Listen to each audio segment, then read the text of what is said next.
Hi boys and girls, it's Mrs. Arcarice, your school counselor. I just wanted to do a video with you and tell you how much I'm thinking about you and I miss you. And you know how I always come into your class and we do class lessons together. And unfortunately now I can't come into your class, but I thought it might be fun for me to do my March lesson and record it for you. And now you can watch it at home with your families and you can teach your families about it.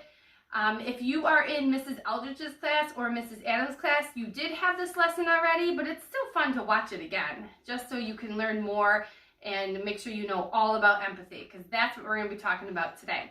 But first, I need to introduce my little helpers. So if they can come on up here. Come on up.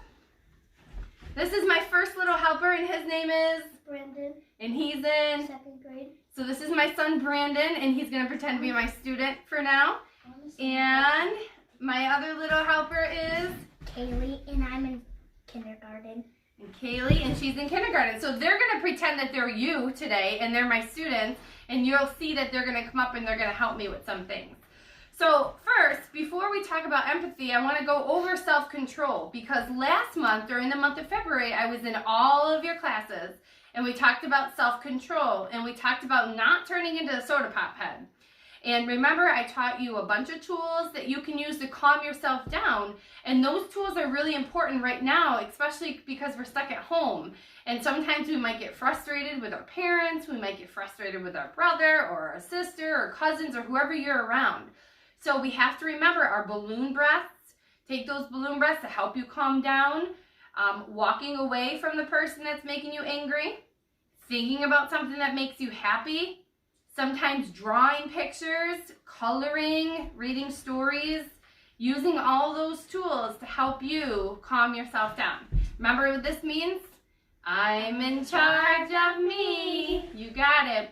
All right, so friends, today we're going to talk about empathy. And this is my poster. And it says, empathy is understanding how other people feel and having a caring heart. Now, this isn't about ourselves, it's about thinking of other people.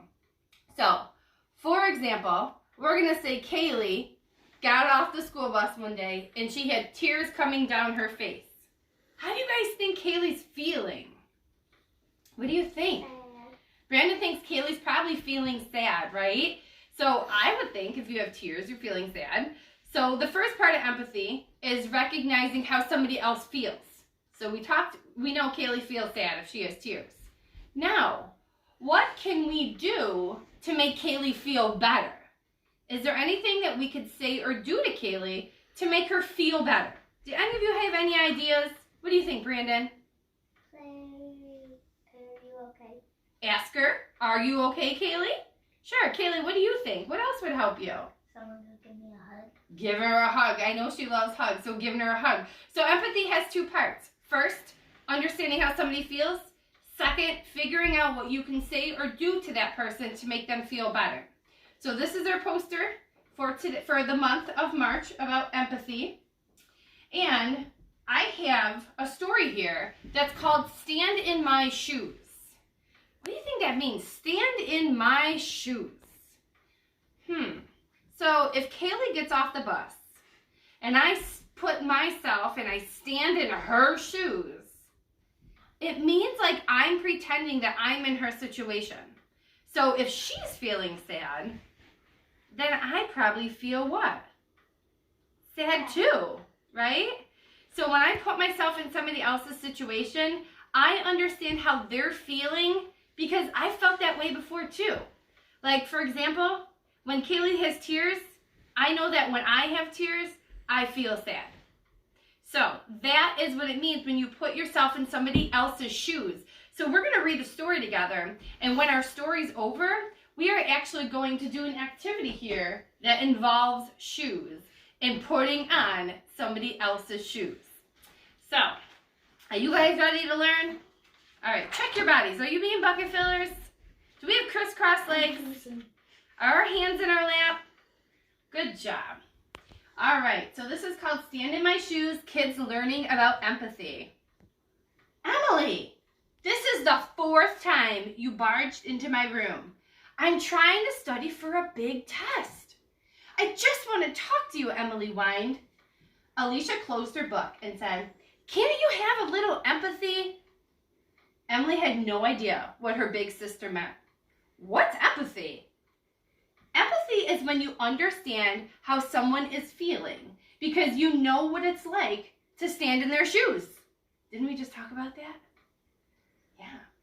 People are grateful when you notice how they feel. I'm worried about my test, and I'd really appreciate it if you could leave so I could study. Do you think she's going to leave? Mm-hmm. Emily was grumpy as she left her sister's room, but she thought about Alicia's words. Would people really appreciate it if she noticed how they felt? The next morning, Emily went to the kitchen for breakfast. Her dad was making coffee, and he spilled some coffee grounds. He didn't look very happy. "Dad, are you in a hurry?" she asked. "Yes, sweetie. I have a big presentation at work, and I need to get going." Did she recognize how her dad was feeling? Yeah, let's see what she does to help. Emily found a wet dish rag. "You look tired, Dad. How about if I clean up the coffee while you get your other stuff together?" Would that help? What do you guys think? Do you think that would help make her dad feel better? Yeah. Yeah. For a moment, Emily's dad just looked at her. Then he hugged her. "You are the best, Em," he said, as he grabbed his coat and hurried out the door. So she showed her dad empathy. Uh-oh, look at the pictures.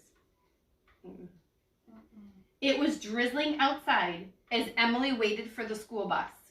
As it pulled up, one of the older kindergartners accidentally knocked into a little girl as she was getting onto the bus. Rosie lost her balance and sat down on the wet cement. That means she fell down on the wet cement. "Hey," yelled Emily, "watch out for the little kids." Then Emily turned to the little girl. "Well, that's a yucky way to start your day." "I'm okay," Rosie replied, but she struggled with her heavy backpack. Emily took Rosie's hand and then pulled her up and helped her onto the bus. Is she being a good friend? She's helping her get onto the bus after she fell down. Yeah. In class, Mrs. Fitch was not her usual laughing self. After the morning writing lesson, Mrs. Fitch went back to her desk. Instead of walking around the classroom like she usually did, Emily noticed that her teacher's eyes were red. Uh-oh. How do you think she's feeling? Her eyes are red. Mad. Maybe mad? What do you think, Kaylee? Mad. All right, self-control. "Mrs. Fitch, is there something wrong?" "My little dog Buster died last night," she said quietly. Now, if you have empathy and a pet died, now how do you think she's feeling? Sad. Probably sad, right? Hey, Mama. He was very sick. We were hoping he'd get better, but he didn't. "Oh no," said Emily. "I'm not sure how you feel, but it has to hurt." "It does. Thank you for asking." In the cafeteria, she noticed Mrs. Waddle lift a tray of steamed vegetables into its place on the serving line. "That sure looks heavy," Emily said. "It is," Mrs. Waddle said. "I get a workout every day when I serve lunch." "That's quite a load of stuff," Emily said to Mr. Redmond as he pushed the cart down the hallway. "I just hope I don't run somebody over." Emily decided to walk in front of the cart, yelling in a loud, clear voice, "Coming through! Art cart, coming through!" Isn't she helping clear the way now? She has empathy. "Get out of my way," Tommy says as he pushed Samantha, Emily's friend, out of line. "It's my turn." Tommy did this a lot at recess. If somebody pushes you, is that a big deal or a little deal? They put their hands on you. A big deal. What do you do when it's a big deal? You tell a grown-up right away. Hurts, dangerous, word, right, tell a grown-up right away. You got it. Tommy, how'd you like it if I pushed you in a line when you were waiting your turn? Probably not good, Tommy replied, but I love the tire swing. Samantha loves it as much as you do, okay? So don't push her and try to cut. Sorry, mumbled Tommy as he walked to the end of the line. Wait, who's Tom? Tommy's the little boy. He was cutting in line in the blue. After school, Mr. Peterson said, "Hello, Emily. I hope you had a wonderful day." She stopped and looked at him. "I did have a wonderful day. But Mr. Peterson, every day you say something nice to me. You never forget." How do you think that makes her feel? Happy. Happy, right? As she walked to her seat, Emily could hear Mr. Peterson greet each child as they got on the bus. She sat down next to Samantha. Oh. If you have empathy, how do you think she's feeling? Just looking at her face. Sad. Sad? What else besides sad? Scared. Scared? Worried? Right? What can you say or do to help her? Anything? If she's on the bus looking. Are you okay? What else? I don't know. All right, let's see what they do. When the seats were almost full, Rosie rushed onto the bus out of breath. "Oh no, there isn't a place for me." Emily nudged Samantha and then asked her to slide over. "Rosie, you can sit with us." "I can? Thanks." So they invited her to sit with them. Wasn't that nice? Yeah. When Emily got home, her mom asked her, "How was your day, Em? You look deep in thought." "I'm fine, but I'm wondering about something." "What's that?" "You always seem to notice how I'm feeling." "It's just part of being a mom." "But how about you? Who notices how you're feeling?" asked Emily. "Well, wow, Em," said her mom. "That's a very thoughtful question. I guess the answer is Aunt Clara and my friends, Nancy and Shauna, and mostly your dad sometimes. Alicia, why do you ask?" "Just wondering," said Emily. "I'm starving. Is there anything good for a snack? Let's make something together." It was almost bedtime. Emily could see Alicia studying in her room. Uh-oh, she's going back to her sister. Instead of barging in, she knocked on the door. Was she having empathy this time? She knocked on the door. She didn't just run in. "Can I come in, or are you busy?" Does she seem like she's caring a little bit more about her sister now? "Yes." "You look like you want to talk," said Alicia. "Come on in." "I've been noticing how people feel," Emily said. "You know, that empathy stuff." "So what happened? What did you learn?" People really like it when you recognize how they feel. Just noticing seems to touch their hearts. You got it, Em. But there's something more. When I care enough to notice how others feel, something changes inside of me, Emily explained. And boys and girls, that's a really important part for me because it says something changes inside of me. It means that you feel good when you do something for somebody else. It sounds like you enjoy that feeling. "Yes, I do," replied Emily. "Good. Now get out of here so I can study." So empathy is understanding how somebody else is feeling. So it's not about you, it's about somebody else and thinking, what can I do to make them feel better? I know these two little peanuts down here make me feel better a lot. They'll draw me pictures, they'll give me hugs, they're come and say, "I love you, Mommy," and those are all nice things to show empathy. So what we're gonna do is I'm gonna see who's sitting crisscross with a lot of self-control, and those are the friends that I might call up first. And I have 4 shoe boxes here, and you get to come up and you can pick whichever shoebox you'd like. We're gonna open it up and then you're gonna read what's on the inside. So I'm gonna ask Brandon to come on up first. Which shoebox would you like, Brandon? Ooh, the Nike one. All right, so come stand over here so everyone can see you. Open up that box and let's see what's in it. What is it? A boot. So you are going to take this boot and you're going to put the boot on. Good job. It fits. Look at that. And it says, can you read this out loud? Read it real loud so everyone can hear. "The person wearing these boots is running outside to play in the snow with his friends. When he gets to them, they tell him he can't play. How do you think he feels if you saw this happen? What could you do or say to make him feel better?" Okay, so Brandon was going to run outside to play with somebody in the snow. That's why he's got a snow boot on. And he went up to somebody and they said, You can't play with me. Kaylee, how do you think Brandon feels? Sad. Sad, maybe mad, maybe lonely, right? What could you do to make him feel better? Yeah, left out. But what can you do to make him feel better? Say, do you want to play with me? Do you want to come play with me? That's a great idea. Perfect. All right, go ahead and put that back in here, Brandon. And now we're going to switch. You're going to take a seat, Brandon, and Kaylee is going to come up. Oh, Kaylee wants the polka dots. What's in there? What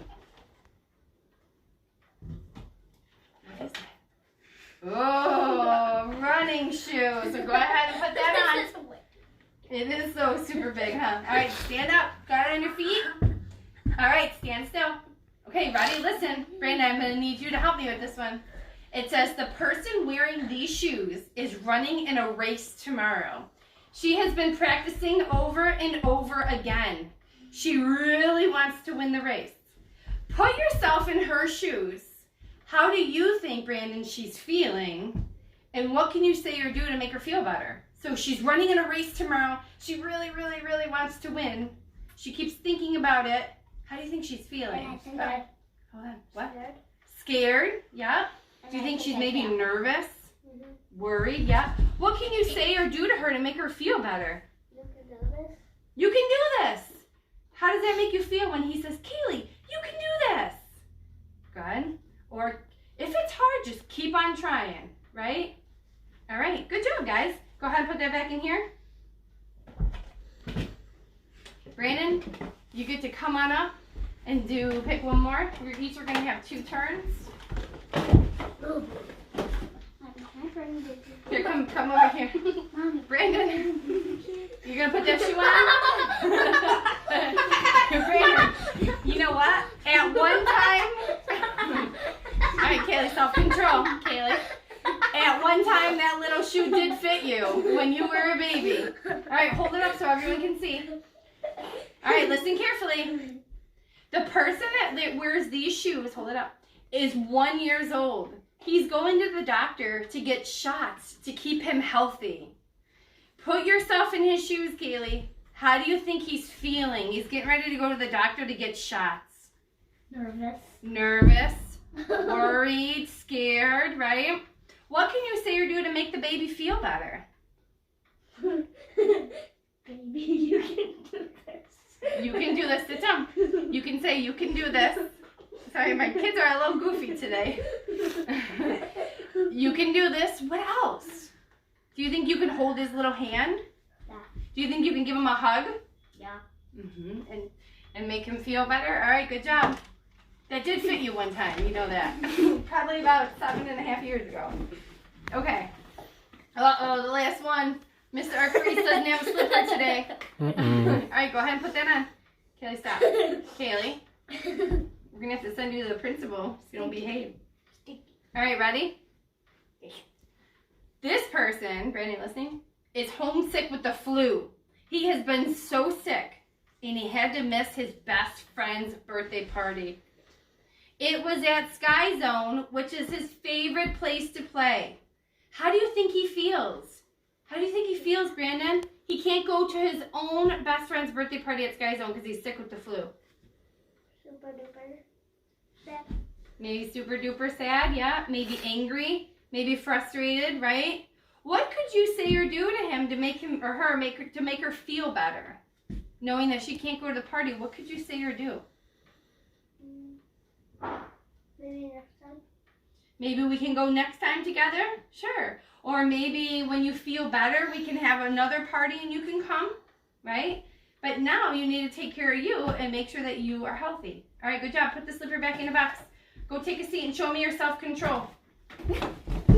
All right, so friends, that is my empathy lesson. And now your job is to teach it to your brothers and your sisters and your cousins and grandmas and whoever you are with at home and your parents. And notice how other people are feeling, because this is a really difficult time that we can't be at school. And so a lot of people have different feelings. So notice other people's feelings. Kaylee, sit down. Notice other people's feelings and then think, what can you say or do to make them feel better? Boys and girls, I miss you, and I can't wait to see you soon. And I will have another class lesson for you once we get into April that I will record and you can watch at home. Have a great day. Say bye. Ben, say Don't bye. end it yet. Bye, guys. Daddy, don't end it. Oh, say bye. No, say bye. Say bye. Bye. Have a good day. Show empathy. Be bucket fillers. I'm gonna go get my cat.